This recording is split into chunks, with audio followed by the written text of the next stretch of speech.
Bonjour et bienvenue dans ce nouvel épisode de Messages à caractère informatique, épisode 109.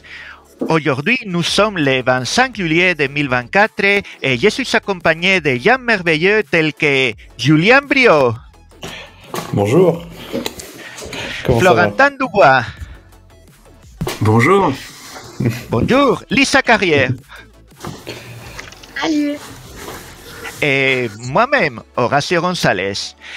Bon, avant de démarrer, on a plein de trucs à vous raconter aujourd'hui, plein de liens à commenter, mais on va commencer par faire un peu un tour de table et on va se présenter. Allez, on va aller dans les sens inverses. Lisa, qui tu es? Alors, je suis étudiante encore en stage de fin d'études chez Clever Cloud dans l'équipe infrastructure. Je travaille sur la partie sécurité, moi. Côté perso, je suis joueuse pratiquante de CTF. Nice. Flo, qui tu es?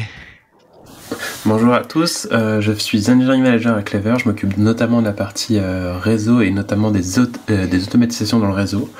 Et voilà. Nickel. Et Julian, tu peux te présenter? Excellente transition, puisque moi je suis ingénieur réseau chez Deezer.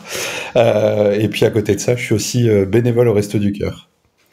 Bénévole au Resto du Cœur. Je crois qu'on va revenir. Bon, moi, je me présente vite fait. Espagnol perdu en Bretagne. Horacio González, je m'occupe de la partie de Frel chez Clever Cloud. Et donc, revenons, Julian, tu as dit bénévole au Resto du Cœur. Tu peux nous raconter brièvement ce que tu fais au Resto du Cœur? Je sais qu'il y a une super talk que tu as fait dans plein de conférences où tu l'expliques en large et en travers en 45 minutes. Tu peux nous faire la version courte pour les massifs? Ouais, effectivement, la version courte, ça va être rapide.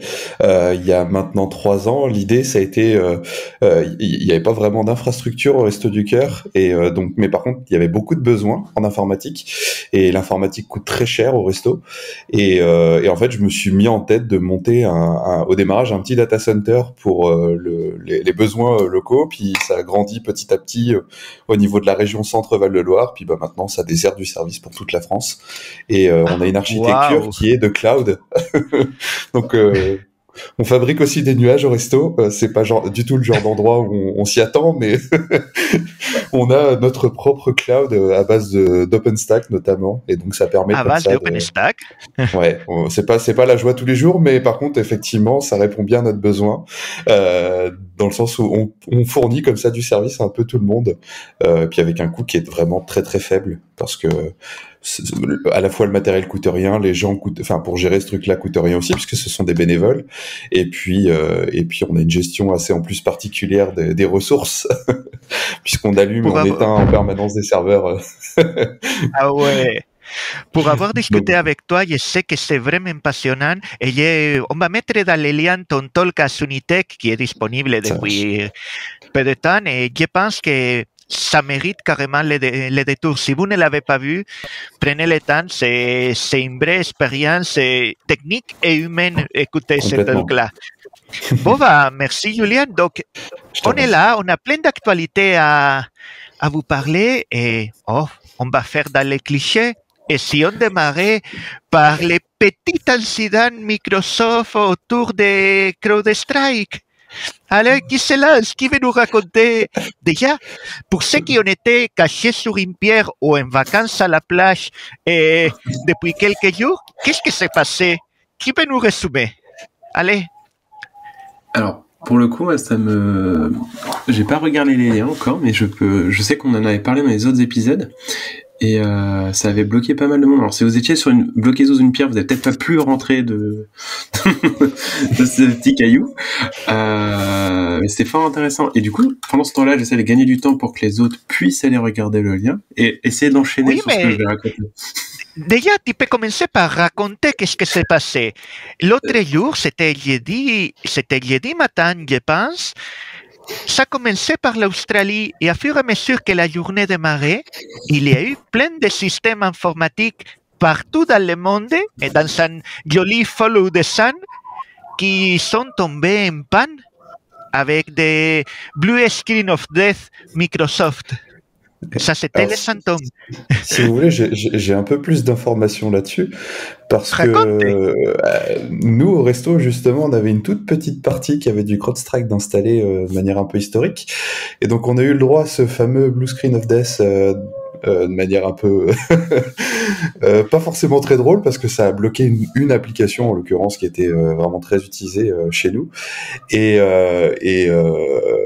donc en fait c'est CrowdStrike qui a poussé une mise à jour, sauf que c'est une mise à jour où il y a eu absolument aucun test. C'est vraiment le tester c'est douter, hein, là on est vraiment dans le terme, hein. Ils ont poussé directement en production, ce qui a fait que voilà, on est arrivé sur ce résultat là, à savoir l'écran bleu de la mort, et en plus de ça, ils ont mis un certain temps, on va dire, à répondre. Ce qui est assez rigolo d'ailleurs, c'est leur réponse. Enfin, alors c'est rigolo, oui et non.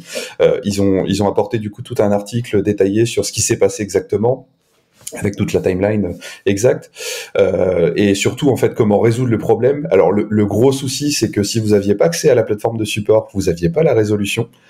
Tu veux dire que plein de monde était bloqué sans avoir aucun moyen de savoir dans sa première temps comment résoudre.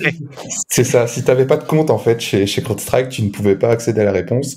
Bon, ça fait tellement de bruit et ça a eu tellement d'impact, hein, parce que on a eu beaucoup d'hôpitaux, d'aéroports qui étaient complètement à l'arrêt à cause de ça, à cause de CrowdStrike, puisque les PC ne fonctionnaient plus. Que en fait très rapidement la manière de résoudre le problème en fait a été publiée publiquement directement sur Twitter par des gens qui avaient accès à la plateforme et qui ont pris des captures en disant faites ça. C'est là où c'est juste incroyable. Et donc oui, ça a mis pas mal de temps avant de justement pouvoir se résorber encore un peu. L'impact actuellement il se chiffre à plusieurs milliards d'euros, mais en parlant d'euros, ce qui est assez rigolo quand même, c'est que je sais pas si c'est un troll ou si c'était vraiment souhaité de leur part, mais c'est qu'ils ont offert en fait à toutes les entreprises qui ont eu en fait cet outage 10 euros de voucher. Enfin, $10, pardon. $10 de voucher. Alors, si, c'est drôle. C'est drôle. C'est un troll, quoi. C'est juste incroyable. Donc, alors, c'est vrai qu'on a tendance à... Alors, c'est vrai qu'il y a beaucoup de médias qui ont parlé que c'était encore une panne Microsoft, mais en l'occurrence, ce n'est pas Microsoft qui était lié directement. C'est leur produit, et ça résulte d'un problème quand même, c'est que Microsoft reste quand même très majoritaire dans les systèmes d'exploitation embarqués un peu partout, même dans de l'affichage public, hein, parce que si je parle des aéroports, c'est ce qui affichait littéralement les informations dans les aéroports, donc on a globalement un gros problème là-dessus, et c'est pour ça en fait que ça a eu autant d'impact. Et donc il y a pas mal d'experts qui s'accordent à dire que globalement, la meilleure des choses reste quand même d'être assez... d'avoir plusieurs systèmes d'exploitation différents pour éviter ce genre de panne. De tout miser sur un seul et même système d'exploitation, c'est pas du tout une bonne idée. D'accord. Que ce soit du Linux ou Windows d'ailleurs. Bah oui. Et CrowdStrike, parce que pour le grand public en général, c'est un nom presque inconnu. Et pourtant, dans les marchés professionnels de Windows, c'est un des gros acteurs avec une belle capitalisation boursière et énormément de poids, c'est ça? Là, effectivement, après côté bourse, là, ça s'est un peu cassé la figure, on va dire. Donc CrowdStrike, c'est un EDR. C'est un outil qu'on installe notamment sur des postes de travail ou sur des serveurs, et qui, avec tout un ensemble de règles, va venir faire des actions si jamais il y a des choses qui se passent pas forcément très bien. Typiquement, un fichier avec une signature qui ne devrait pas du tout être là, qui est plutôt noté comme un fichier vérolé, bien automatiquement l'EDR va le supprimer. En fait, il vient appliquer une réponse à cet incident. Et donc, mais normalement, on est d'accord que ce genre de logiciel, ça devrait pas être bloquant pour un OS. Même s'il répond pas, ça devrait pas pouvoir l'empêcher de tourner, quoi. Normalement. En fait, le problème de ce genre d'outil, c'est que, et c'est un problème, mais en même temps, c'est lié à son fonctionnement, c'est que ça a besoin d'être un peu Dieu sur la machine pour pouvoir fonctionner. Et donc, du moment que tu arrives à être Dieu sur la machine, tu peux pousser tout et n'importe quoi, et notamment ce genre de mise à jour. Et donc, c'est tout le problème, notamment, même aussi avec les antivirus, hein, c'est un peu le même principe aussi. On leur donne tous les droits, et derrière, en fait, se passe ce genre de choses très facilement. Et on a su pourquoi une mise à jour est passée sans aucun test ou sans un niveau de test. Est-ce que c'était peut-être à cause des équipes moins rodées? Est-ce qu'ils ont vraiment des procédures? On n'a rien su de tout ça. J'ai vu un thread sur Twitter d'un mec qui disait qu'il avait débarqué, c'était son premier jour et qu'il avait déposé... Oui, mais là, c'était censé être la blague qu'on a tous pensé, quoi. Ça, c'était le troll. Après, j'ai pas vu de vraies raisons. Par contre, il y avait des posts intéressants sur la faille en elle-même, le souci en lui-même, mais j'ai pas la raison de comment ça s'est passé chez eux. Ce qui est assez justement dans l'article qui sera très certainement en lien du podcast, il y a justement toute une partie de ce qu'ils peuvent améliorer pour éviter que ça se reproduise, et c'est bien spécifié, hein, les tests pour les développeurs, la partie test de stabilité, test de l'interface, grosso merdo, en fait toute la matrice test habituelle, test d'intégrité, en fait il y avait rien de tout ça. Donc c'est un peu ce qu'ils nous disent, hein, dans la réponse à incident, c'est qu'il y avait rien de tout ça en fait directement. Ok, donc ça c'est la partie que j'avais pas suivi. Donc, ouais, effectivement, ça aurait pu arriver plus tôt, quoi. C'est ça. J'ai vu passer moi, des détails techniques sur du coup cette faille. Et en fait, je pense que c'est vraiment quelque chose qui aurait pu être difficilement testé parce que c'est une question de timestamp. Et c'est pas forcément un truc dont on va se soucier, en fait, dans des tests unitaires d'intégration, etc. Donc, parfois, ça dépend pas forcément des tests qu'on a fait. On pense avoir tout couvert et au final, ça sort du scope, on s'en rend pas compte et bam. Carrément, mais moi, je pensais pas tellement aux tests niveau dev, mais je me dis, quand tu passes une mise à jour sur des millions d'ordinateurs dans la planète, et tu peux faire peut-être comme d'autres fonds de mise à jour échelonnés ou sur un petit échantillon, une sorte de canary testing de déploiement. C'était dans ce sens-là que moi j'ai pensé les tests.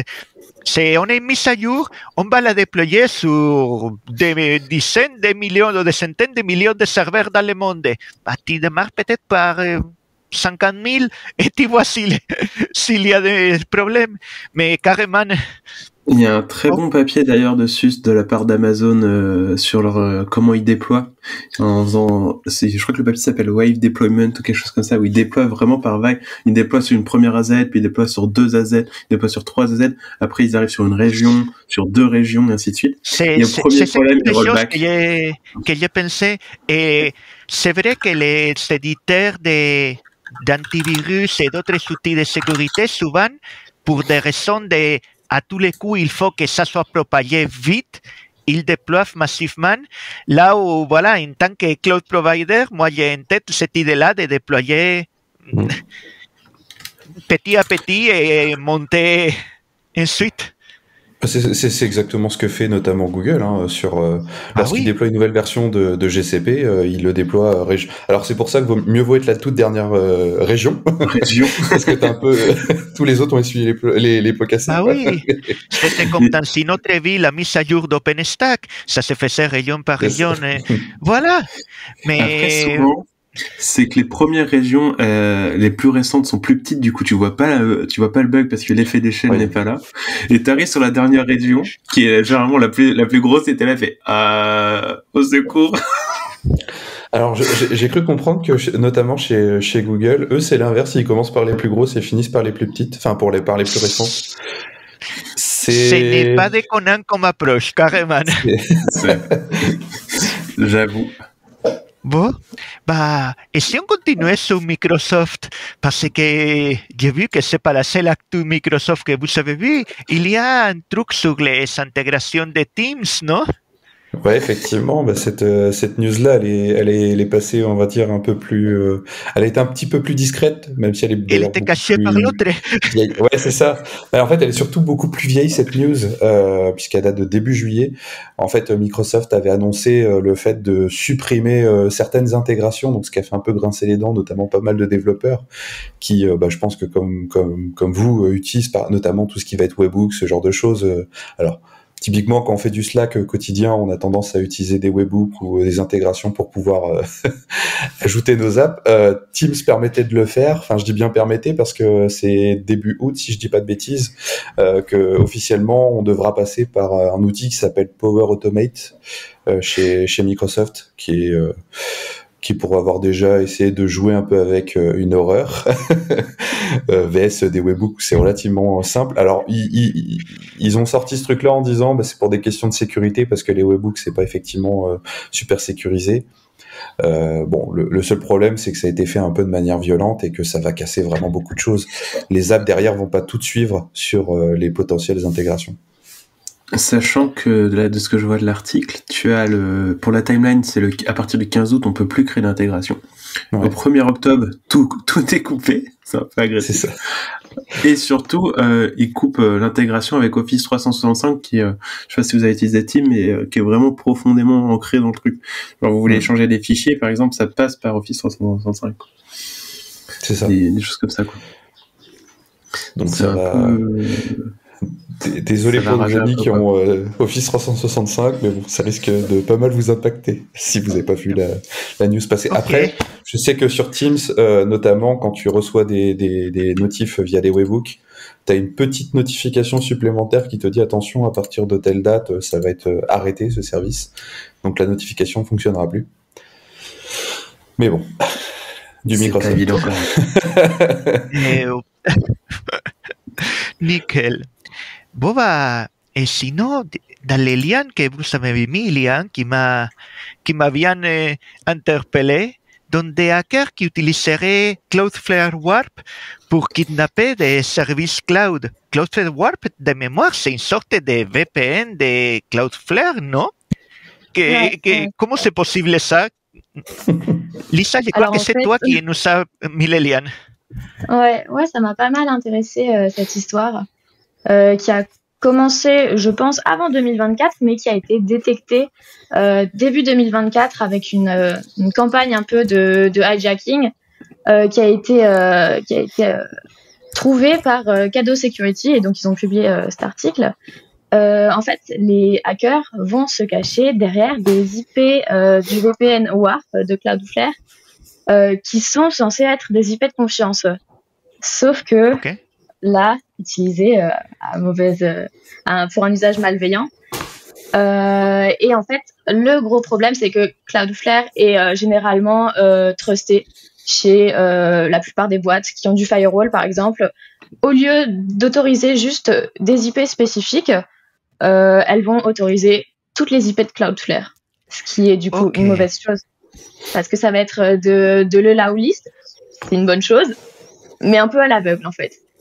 Donc, en autorisant trop d'IP, on peut autoriser des personnes malveillantes qui passent par un outil qui, à la base, est utilisé pour de bonnes choses, pour des questions de sécurité, de performance. Et au final, ils vont réussir à taper dans des services cloud, en fait, comme par exemple, on peut avoir du Docker qui est exposé sur Internet, on peut avoir aussi du SSH. Ils vont réussir à passer, du coup, ce firewall et sous l'anonymat, du coup, grâce à Cloudflare, pouvoir faire des actions malveillantes, comme par exemple la campagne qu'il y a eu en janvier, c'était du cryptojacking. Donc ils ont pu miner à balles, en fait, sur des Docker qu'ils avaient réussi à déployer sur un Docker exposé sur Internet. En effet, c'est à nouveau, on parlait tout à l'heure des outils qui sont en God mode, effectivement, des IP de VPN, type... Je comprends qu'ils les autorisent, et c'est plus simple d'autoriser tous les rangs d'IP que d'autoriser seulement les IP, mais ça fait quand même une faille de sécurité. Ouais. C'est une faille de sécurité curieuse. En parlant de failles de sécurité, il y a une autre news sur les hackers. Flo, je crois que c'est toi qui as posté la suivante, non? Exactement. Sur les hackers nord-coréens, tu nous racontais? Ouais, elle est assez fun, celle-là m'a fait beaucoup rire. En gros, l'idée, c'est des hackers nord-coréens qui vont aller sur LinkedIn, parce que c'est vraiment, c'est plus du social engineering que vraiment du hacking, où ils arrivent sur LinkedIn, ils contactent des recruteurs, ils font je suis intéressé par votre boîte, machin et tout, j'aimerais qu'on ait un entretien, par contre, là où je suis, je peux utiliser que un logiciel qui s'appelle Microtalk pour faire de la visio. Est-ce que ça vous embête si on passe par ce logiciel-là et du coup ils envoient justement ils envoient justement le logiciel verrouillé ou un miroir du logiciel verrouillé. Je crois que je vois. Et du coup le recruteur un peu innocent récupère le logiciel, l'installe et ils leur disent parce que c'est vraiment un exploit sous Mac, ils leur disent ne faites pas, ne double-cliquez pas dessus, faites clic droit open, parce qu'en fait quand vous double-cliquez sur Mac, il y a le je sais plus comment il s'appelle, il y a une espèce de firewall qui passe qui s'assure qu'en fait l'exécutable est signé. Et vu que là l'exécutable est verrouillé et pas signé, en fait globalement si vous faites pas un clic droit pour dire d'open, Mac considère que vous êtes pas vous savez pas forcément ce que vous faites, ce qui est pas une mauvaise chose, mais c'est devenu tellement un truc commun que du coup les gens font un clic droit open et du coup ça lance Microtalk pour le coup qui marche bien, et au passage ça installe aussi un malware qui vient installer justement comme disait Lisa tout à l'heure un soft de crypto mining sur le laptop, et au passage là où c'est intéressant c'est qu'il vient siphonner l'espace iCloud de la personne, et notamment les keychains d'iCloud. Pour ceux qui connaissent pas, c'est le gestionnaire de mots de passe intégré à la suite iCloud. Et du coup, il récupère tous les accès de la personne, et notamment ceux Slack, choses comme ça, quoi. Les Teams et autres, pour pouvoir accéder à plus de trucs encore. Voilà. Et je trouvais ça hyper intéressant parce que c'est, en soi, l'exploit, il est un peu chiant, mais c'est plus, à mon sens, du social engineering. Ah non, mais c'est clair. Mais le faire sur des entretiens de recrutement dans lesquels tu te mets dans le rôle de candidat, c'est quand même... C'est là où c'est ouf. Je trouvais que les mecs étaient vraiment un cran dessus. Tu te dis que tu peux plus parler à personne en visio sans te dire s'il se passe pas un truc. Est-ce que c'est vraiment qui dit être? D'ailleurs, merci pour les bitcoins que vous êtes en train de miner tout de suite, Julien, Lisa et Ah oui, parce que vous pensez que Zencaster, c'est vraiment une plateforme podcast. Ah, je vous ai donné les liens, vous êtes venu gentiment. Merci. Bon, tiens, Flo, quitte à voir là, j'ai vu un lien très traité que je me suis dit, celui-là, c'est sûrement Flo, sur Pinterest qui serait en train de remplacer Hashbase. Qu'est-ce que tu peux nous raconter de ça? Et voilà, le téléphone sonne en ce moment, justement. La sonnerie d'astreinte qui vient faire coucou. Coucou, astreinte. Elle est assez agréable. C'est pas très grave, je vais essayer d'autogérer. Du coup, qu'est-ce que je peux vous dire? Oui, Pinterest. Alors, pour ceux qui ne connaissent pas, Pinterest était historiquement basé sur de la Hadoop. Pour ceux qui en ont géré, vous voyez le problème. Pour ceux qui ont géré, tu peux expliquer les problèmes? Exactement. Alors, plein de choses hyper intéressantes. Alors, à la base, Pinterest, c'est notamment des posts avec des images, c'est du Instagram Live, mais bien avant. Et il faut stocker ces images. Après, ils ont d'autres usages de stats et tout, comme chez Spotify, et notamment chez Spotify, il y a de la Hadoop aussi, si vous n'étiez pas au courant. Et en fait, ils se sont rendus compte qu'aujourd'hui, Hadoop, il n'y avait plus énormément de... Il n'y avait pas de passe de migration, c'est résolu. Les mecs, ils sont vraiment bons. Vous venez de voir en live comment un incident s'est traité chez Clever Cloud. La 30 sonne et une minute après, l'incident est résolu. C'est plutôt cool. Exactement. Ils sont rapides sur le Python aujourd'hui. Qu'est-ce que je veux dire? Et du coup, ils se sont rendus compte en fait qu'ils n'avaient pas de passe de migration de Hadoop, HBase vers les nouvelles versions. Parce qu'en fait, globalement, quand ils ont fait, j'ai peur de me tromper, entre Hadoop 2 et Hadoop 3, la rédaction, donc là, ça s'est à peu près bien passé. Après, ils ont introduit des trucs intéressants avec la façon d'écrire et tout. Et notamment sur du HBase, bah là, il faut juste réinstaller son cluster et recréer de la donnée dedans. Il n'y a pas de passe de migration. Ce qui est un peu chiant quand on va arriver à être à jour et tout. Et du coup, ils se sont dit, bah, quitte à repartir sur un truc neuf, est-ce qu'on ferait pas le tour des popotes? Ils expliquent justement tout leur cheminement là-dedans sur différentes technos et tout. Et ils arrivent à discuter de TIDB sur pourquoi ce choix-là, quel est l'intérêt et comment leur déploiement, parce qu'en fait, il y a beaucoup de gens qui font du TIDB aujourd'hui le font via du Kubernetes, parce qu'en fait, il y a un opérateur, et globalement, c'est assez design pour. Et là, en fait, ce qu'ils font, c'est qu'ils le déploient via leur solution maison, qui est très proche de quelque chose de plus du placement à la main, ou mais c'est vraiment du maison, donc c'est très scripté et du placement à la main. Et ce qui est intéressant, et là où ils disent qu'ils sont aussi en train de migrer vers du Kubernetes et des solutions un petit peu plus d'orchestration, à proprement parler. Et je trouvais ça intéressant sur leur retour et autres. Et là où c'est hyper intéressant, c'est qu'en fait, pour ceux qui faisaient du Hadoop, notamment, ils connaissent la JVM 8, parce que le monde a Big Data. Et notamment leur Garbage Collector qui est G1, GC, qui fait des belles pauses vraiment belles, qui peuvent aller de 200 ms à plusieurs minutes. Bienvenue dans le Big Data, Lisa. Et en fait, ils se sont rendus compte que en fait, en passant d'une stack JVM en Java 8 à une stack Rust, en fait, ils avaient des perfs qui étaient linéaires, qui étaient bien meilleures que celles qu'ils avaient actuellement, mais ce qui est normal parce que la techno est beaucoup plus vieille. Et puis c'est pas du tout le même paradigme. Il faut aussi s'en rendre compte de ça. Et il faut par contre un parallèle sur les workloads entre les deux systèmes. Et ils se rendent compte que sur certains points, t'as TIDB qui est vraiment plus intéressant. Je crois que c'est dans le blog post, ils doivent dire de l'ordre de, je crois que c'est 20 à 50% sur certains cas d'utilisation. Et je crois et ça c'est pour juste les perfs. Et en termes de performance, ils ont divisé par 2 leur info, à peu près. Nickel. Mais par contre, je pense qu'il faut que tu donnes maintenant quelques mots sur qu'est-ce que c'est TIDB, parce que je suis persuadé... Oui, pardon. Que c'est pas aussi connu que ça. TIDB, c'est pour Titanium Database, qui est c'est cool comme nom, ça c'est clair. C'est une base de données NoSQL, NewSQL, pardon. NewSQL. Qui est basée sur une autre techno qui s'appelle Titanium KV. Pour ceux qui ne connaissent pas, en fait, Titanium KV, c'est un key value distribué, atomique. En fait, globalement, c'est la brise de base si vous voulez construire une base de données relationnelle. Tout est facile de faire dans du KV. On peut faire du sharding très facilement. On peut aller déplacer ça. Vraiment c'est vraiment la base, quoi. C'est pour pouvoir créer des bases de données distribuées.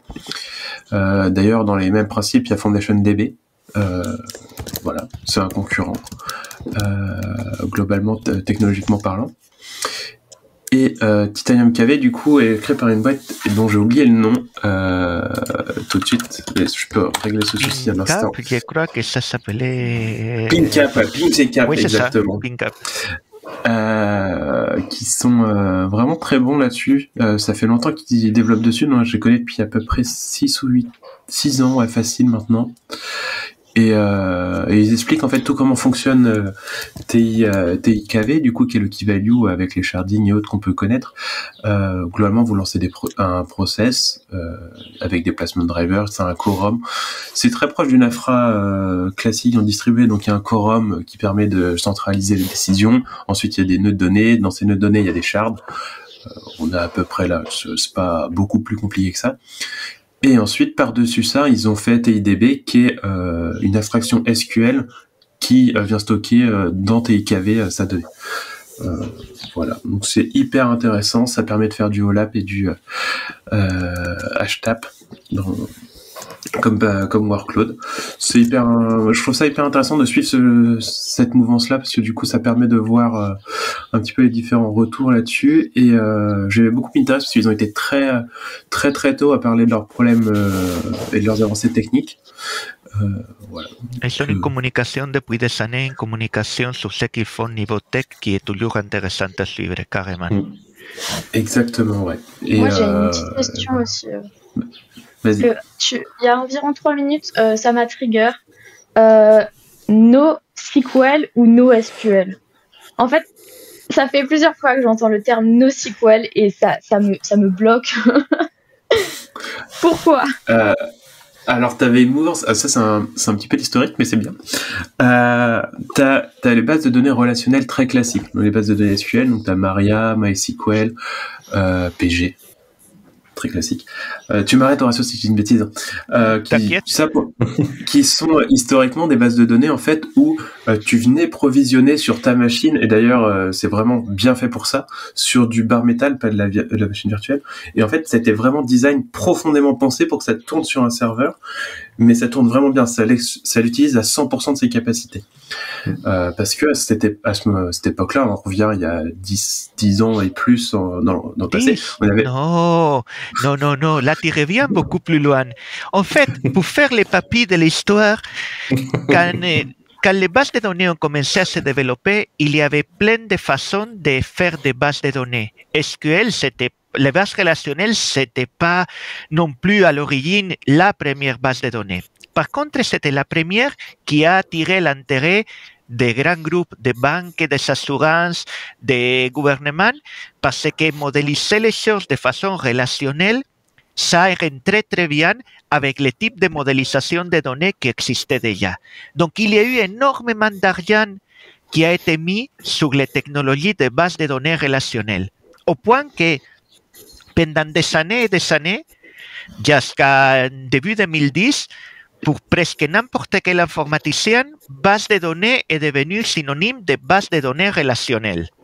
Et par extension de SQL, ou SQL, comme on dit les anglophones qui se la pètent un peu. Et donc, SQL est devenu synonyme de base de données. Et ça a duré des décennies. C'est pour ça que quand les gens ont redécouvert qu'il y avait d'autres façons de faire les bases de données, pour beaucoup, c'était une nouveauté, et toutes ces autres façons, qui n'ont rien à voir les unes avec les autres, ils ont été mis dans un parapluie commun de NoSQL, parce que c'est des bases de données qui sortent de la norme que c'était de facto les SQL. Mais c'est des technos qui n'ont rien à voir entre une base clé-valeur ou une base graph, sont comme des choses qui philosophiquement et techniquement n'ont strictement rien à voir. Et c'est simplement essayer de se dire, toutes les données, tu peux les modéliser avec des relations. Et je me souviens, à une époque, j'ai fait des tonnes et des tonnes de modélisation Meris, des trucs, et tu peux modéliser presque n'importe quoi, mais c'est le problème classique des marteaux. Tu vois l'idée de si dans ta boîte outils il y a un marteau, tu vas faire que taper pour résoudre tous les problèmes. Et des fois, c'est mis en tournevis. Donc oui, tu peux tout modéliser en SQL, en relationnel, mais des fois, il y a d'autres modélisations qui vont te permettre de faire plus facilement des choses qui en relationnel sont extrêmement compliquées. Et je te redonne la parole, Flo. Pardon. Pardon. Et tu disais, et dans ces bases de données-là, t'en connais quelques-unes, je pense. Tu as MongoDB, Couchbase, Tgraph, par exemple, parce que potentiellement j'ai mis un lien dessus, qui sont vraiment liés à cette mouvance-là. Et à partir d'un moment, ils se sont rendus compte qu'en fait, ces bases de données-là ne résolvaient pas tous les problèmes non plus. Et du coup, ils sont arrivés à redécouvrir les bases de données relationnelles, sauf qu'à ce moment, ils avaient des datasets de données qui faisaient plus une centaine de gigas. La norme, c'était plus une centaine de gigas, mais plutôt le téra ou plus. Et du coup, ils se sont dit, en vrai, ça serait bien d'avoir des bases de données relationnelles qui sont capables de traiter énormément de données. Et ça a donné le NewSQL, et du coup, ces bases de données-là distribuées, entre guillemets. Et l'informatique, quand tu as fait quelques décennies, tu te rends compte que c'est le système de pendule à chaque fois, un Internet recommencement, que ça soit vers client léger, client lourd, client léger, client lourd, relationnel, non relationnel, relationnel. Et bon, voilà, on est dans un de ces cas-là. Et comme dit Flo, c'est une redécouverte de ah, tiens, mais le SQL, ça peut être cool si on enlève certaines limitations. Et c'est là que ça se place. Et t'as des excellents papiers d'Alibaba qui expliquent que eux, chez eux, ils font bon, les papiers sont en chinois. Ils font tout ils font tout en SQL. Et en fait, tous les systèmes qu'ils font, ça s'appelle du NoSQL et tout. Ils font systématiquement une interface en SQL. Et par exemple, chez eux, provisionner de l'infrastructure, c'est un insert en base. Ah oui, c'est pas de l'infrastructure as code, mais de l'infrastructure as recording database. Ok. C'est hyper rigolo comme truc. Voilà. C'est pas mal. Bon bah, et je vois qu'on est bavard. On a fait déjà 35 minutes, donc on peut passer au sujet suivant. Mais le sujet suivant, c'est plutôt une sorte de spéculation. On a tous entendu la rumeur. GitLab, il invente, il n'est pas inventé, c'est Datadog, c'est pas Datadog, ça va disparaître, ça va pas disparaître. Donc oui, il n'y a rien encore pour parler à part quelques articles de Reuters qui parlent d'une spéculation d'un possible rachat, mais qu'est-ce que vous en pensez et qu'est-ce que ça pourrait donner, qu'est-ce que ça pourrait changer? Allez, faisons de la technique fiction. Bah, effectivement, ça c'est un article que j'avais ajouté dans le lot parce que nous au resto notamment on utilise la version community de GitLab et donc on suit ce sujet de très près parce que on sait notamment quand on a vu que Datadog font partie des entreprises intéressées pour l'acquisition potentielle, hein, parce qu'encore une fois c'est de la spéculation. C'est là pour le moment ça serait que potentiel de GitLab. Le problème qu'on a avec ça, c'est que on sait très bien que Datadog c'est pas des grands amoureux de l'open source. Bon, ça nous empêche pas d'utiliser d'autres outils de Datadog qu'ils ont rachetés et qui restent pour le moment encore open source. Je pense notamment à Vector, qui pour ceux qui ne connaissent pas Vector, qui fonctionne très très bien, qui est un truc qui est écrit en Rust en fait, qui se plug à, je pense que vous devez connaître notamment Coquit. C'est utilisé partout à Clever. Eh ben trop bien. si vous avez une application à Clever et que vous avez des logs dans la console, c'est grâce à Vector. Il faudra mettre les liens donc dans les liens, Flo. Je te laisse ça. J'ai cherché le site web qui est très bien fait d'ailleurs. Et donc ça, c'est un truc qu'ils avaient racheté, que pour le moment, ils ont laissé open source. Alors, jusqu'à quand, je ne sais pas trop. Parce que le problème, c'est que Datadog, voilà, ils sont plutôt du genre à dire, dès qu'un truc open source, on le rend plutôt closed source. Donc, à surveiller. En tout cas, nous, on surveille ça de très près. Et puis, par contre, effectivement,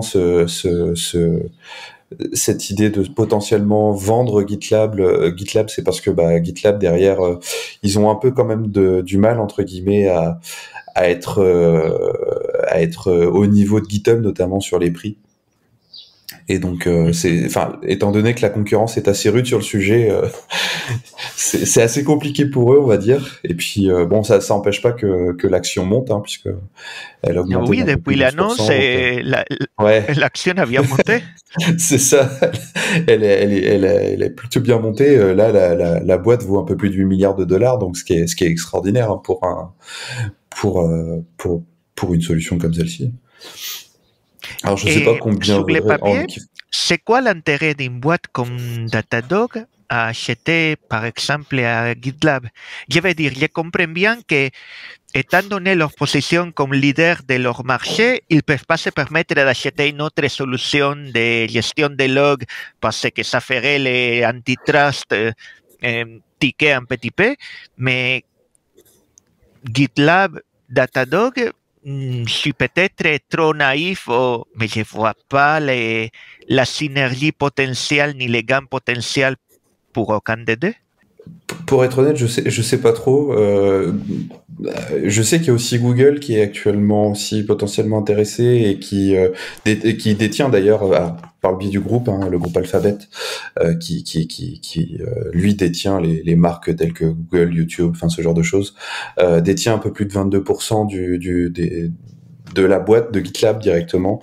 Donc je sais que Google était aussi intéressé. Alors est-ce que c'est pas pour leur couper l'herbe sur le pied, j'en sais rien. Là encore une fois, cet article, c'est vraiment l'article de la spéculation. Hein. On n'a pas vraiment d'informations très claires, mais c'est le moment de Massy aussi. On peut se permettre de spéculer. En pure spéculation, on peut imaginer que Datadog utilise du GitHub Enterprise et que ça leur coûte un bras, et du coup, ils ont décidé de racheter GitLab parce que ça coûtait moins cher. C'est possible. Alors, jusqu'au jour où ils vont découvrir que la version self-hosted de GitLab à gérer, c'est une horreur. Et éventuellement, peut-être passer sur du SaaS, mais ce qui m'étonnerait très fortement. Bah, s'ils rachètent, du coup, ils n'auront pas vraiment le choix, quoi. Ouais. Mais ouais. Et Datadog, je les connais que de nom, mais c'est quoi leur cœur de métier, en fait? Ah, très bonne question. Qui veut y aller? J'ai l'impression qu'ils sont très variés. Lance-toi, Flo. On te sent chaud. Je suis un peu biaisé. Ça marche. Je suis biaisé parce que j'ai des personnes que je connais qui travaillent là-bas. Datadog, pour expliquer quoi.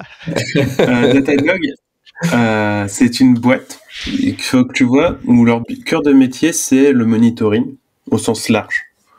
Genre l'idée c'est de te fournir énormément d'informations sur tes machines, tes logiciels, c'est te ressortir les logs, les métriques, les traces. Vraiment, c'est les 3 piliers-là. Et ensuite, du coup, de ça, en tirer beaucoup de valeur. Et là où ils sont très forts, c'est qu'en fait, ils viennent mettre un agent sur ta machine, récupérer les informations, et après, venir agréger ces informations-là, essayer d'en faire des liens, et vraiment te proposer un truc déjà tout fait, où t'as quasiment rien à faire. Tu vois. En plus de ça, une fois que t'as ça, ils viennent te proposer de l'alerting par-dessus, et seulement te notifier ou autre en fonction des besoins.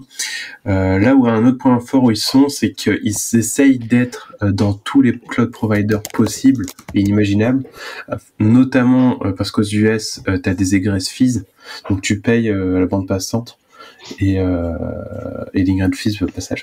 Et du coup, si tu es dans la même région que ton client, en fait, tu payes pas de réseau, donc ça t'évite d'avoir une surfacture, entre guillemets. Voilà. Et je connais pas vraiment de concurrents à Datadog à proprement parler. Non, c'est les poids lourds de la observabilité. Peut-être du Honeycomb. Je sais pas, je suis pas sûr. Oui, mais ils sont beaucoup plus petits et c'est ce que je disais. Ils peuvent pas se permettre, par exemple, de l'acquérir parce que le gros risque quand tu es l'acteur le plus puissant de ton segment, c'est que tous les organismes antitrust américains et européens commencent à te chercher des ennuis. Donc, à un moment donné, tu ne peux pas racheter tes concurrents. Il faut que tes concurrents soient là pour que tu sois à l'abri d'être considéré un monopole. Et là, Datadog, à mon avis, il a la taille que s'il commence à racheter un de ses concurrents, ça risque de tiquer. Et voilà, après, je vais vous mettre le lien de Honeycomb, du coup, qui est potentiellement un concurrent. Après, j'en ai pas forcément d'autres en tête. Mais voilà, Lisa, je sais pas si je réponds à ta question. Ouais. Et du coup, deuxième question. Pourquoi on n'a pas du Datadog chez Clever? Parce que tu as dit qu'ils essayent d'être sur tous les marchés cloud. Alors, c'est une très bonne question. On est en discussion avec eux, si tu veux savoir, depuis un petit moment, pour mettre des agents au niveau des VM de Clever. C'est pas fait encore, tout simplement. Comme on a du numérique au passage chez Clever en parlant de concurrents. Bon, et restons dans les rachats. Cette fois, ce n'est pas de la spéculation, c'est carrément un refus. 23 milliards, bon, non, ce n'est pas assez pour nous. Qui peut se permettre de dire ça? Apparemment, Wiz vient de dire ça à Google. Ah non, 23 milliards, ça ne nous intéresse pas. Ok, bisous. Qui a posté les liens qui nous raconte un peu? C'est moi qui ai posté le lien. Alors pour être honnête, j'ai surtout vu la news passer sans trop vraiment m'intéresser au contenu. Je trouvais ça juste très rigolo de se dire qu'une boîte comme Wiz ait fait un gros fuck un peu à la Linus Torvalds à l'époque. Je sais pas si vous aviez déjà vu passer ce meme, mais assez rigolo. Pour moi, j'ai eu cette image qui est apparue quand j'ai vu ça, donc qui a fait un gros doigt, on va dire, à Google en refusant cette offre de rachat. Donc oui, c'est une boîte à l'origine qui fait des produits de sécu, notamment dans le cloud, si je dis pas de bêtises, et qui effectivement donc elle refusait. Alors le pourquoi, je ne saurais trop dire. J'ai pas encore j'ai honnêtement pas pris le temps de consulter tout l'article, mais ouais, faut avouer que c'est quand même assez rigolo. Je sais pas si vous avez des avis là-dessus. En tout cas, ils disent que non, qu'ils veulent faire une IPO, qu'ils vont finir par sortir en bourse et que tout va bien. Et qu'ils vont racheter Google. Pardon. J'étais sur la spéculation d'avant. Ouais, mais là, les spéculations de monde quand même. Là, c'est beau courage. Bon, je pense qu'on a bien avancé les liens, mais attendez, il nous reste encore un peu de temps, donc on peut finir, parce que, après tout, aujourd'hui, un podcast informatique digne de ce nom ne peut pas ne pas parler de IA au moins une fois par épisode, quoi. C'est un terme tellement important. Donc, j'ai vu un lien sur la sortie de Yamad 3.1. Qui veut me parler de ça? C'est pareil, c'est un lien que j'ai ajouté. Je l'ai vu passer aussi. Alors, je suis pas du tout un expert parce que c'est pas du tout mon domaine, l'IA. Le seul truc qui était intéressant, c'était de voir la taille du modèle et de voir en fait que pour un modèle libre, enfin open source en tout cas, si je dis pas de bêtises, qui commence à au moins se rapprocher de ce qui est capable de faire le ChatGPT, notamment avec le modèle GPT-4o. Donc c'est assez intéressant, je trouve, de voir que voilà, il y a une grosse avancée là-dessus.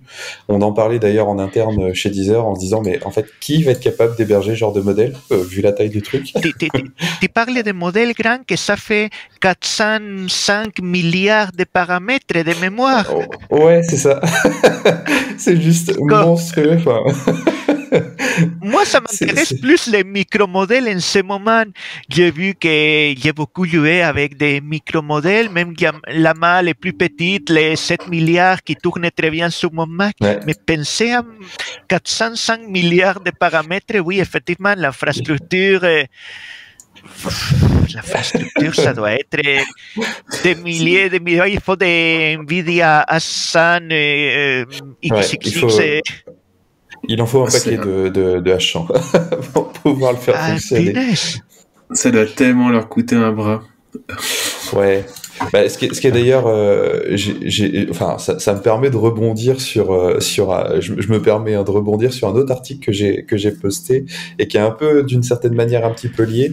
C'est la consommation en fait des data centers en Irlande qui consomment 21% de la conso, enfin 21% plus que ce que consomment les propres habitants de l'Irlande, et notamment depuis l'arrivée de l'IA.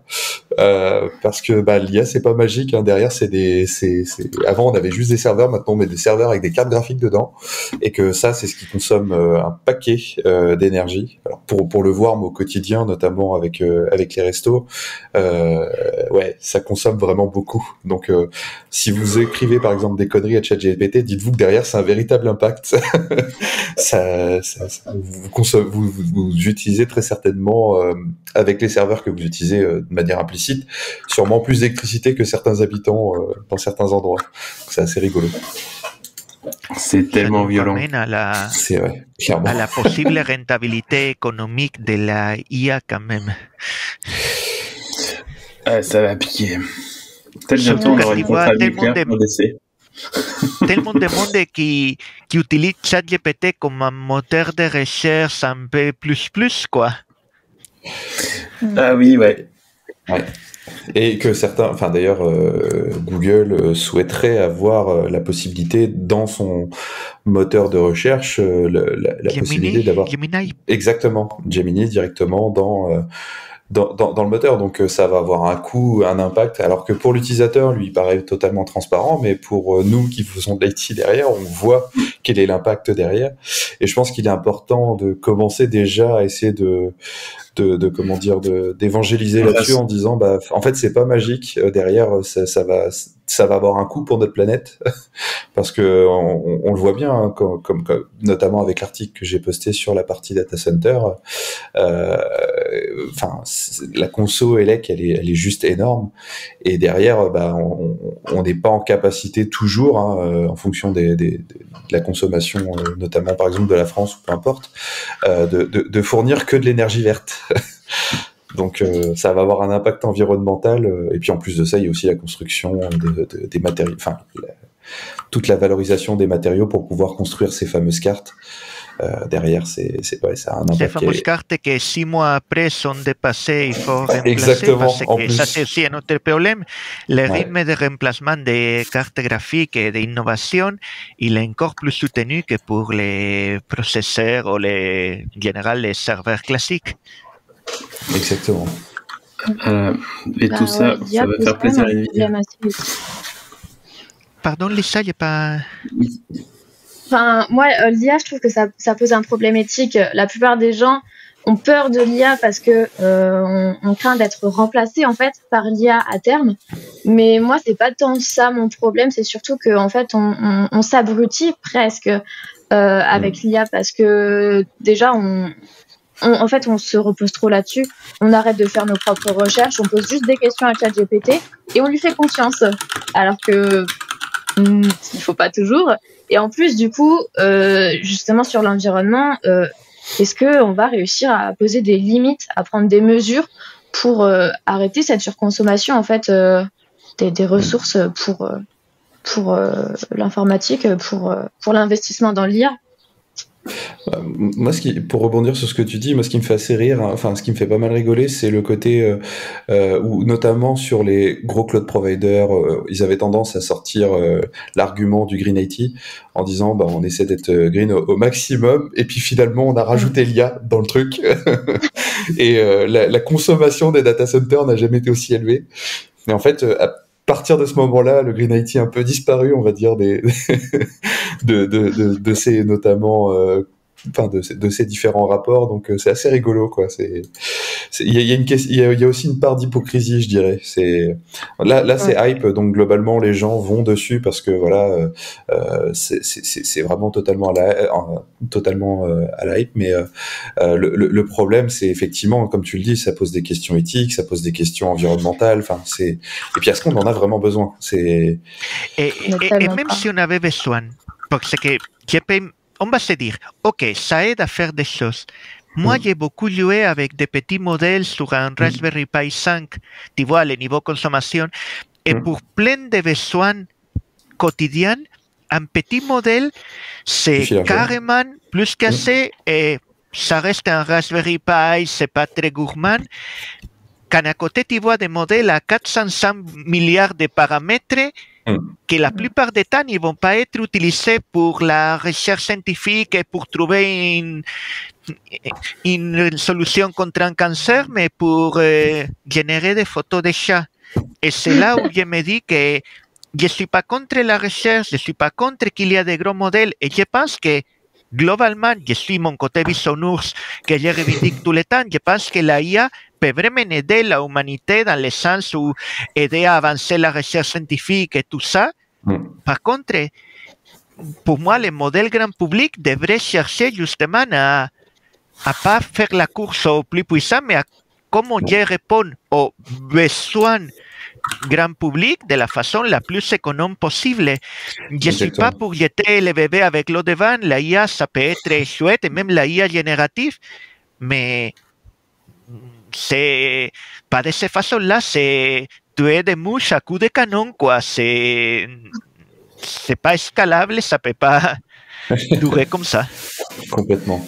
Ça me fait penser à... J'étais tombé sur un podcast pour revenir sur ce que disait Lisa par rapport à la recherche où les gens pensent pas forcément à aller vérifier justement derrière et tout. J'étais tombé sur un podcast qui expliquait que les gens actuellement, et notamment en fait ils font ça de manière générationnelle, où il y a la génération actuelle, voilà. Il y a les millennials, la Gen Z et la Gen Y. Et en fait, ils partaient sur ces générations-là et ils explicitaient le temps moyen de concentration de chaque personne. Et en fait, plus ils se rendaient compte que plus on avançait dans les générations, plus le temps moyen de